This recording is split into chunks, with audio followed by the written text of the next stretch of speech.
Achana thế se ram la kana ka shroi nang chu kan nun na ti na sinak na achana hing le so la kana ka shroi nang chu kan nun na ka pho na sinak na ka chan tha di na kho khan na dây tích chan mana dây thiêu quang bùa ka chan tha di na kho khan na se dây tích bao lung se ka zoom na ka fe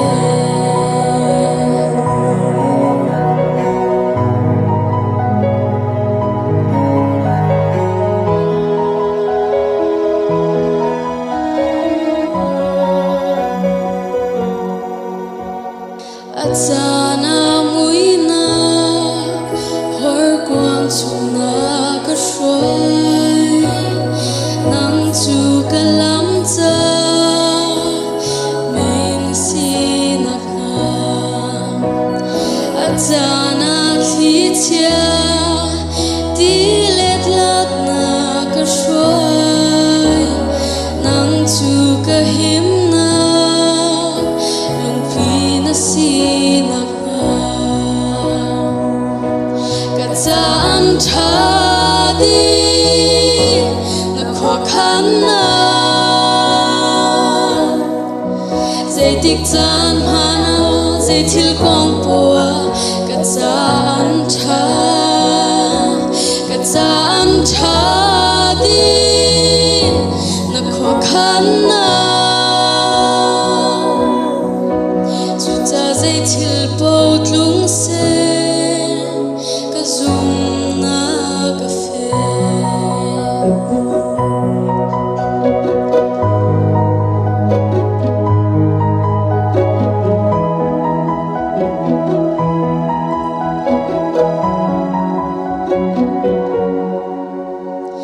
achana khoi hi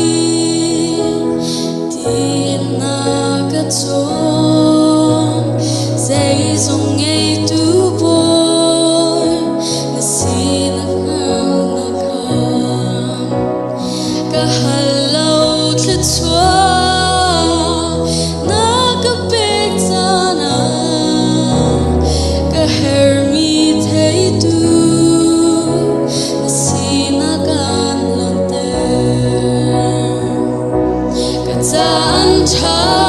di na kho khan na dây tích chan mana dây thil quang bùa ka chan tha di na kho khan na chu cha dây thil bao tlung se ka zoom na ka fe ka chan tha di na kho khan na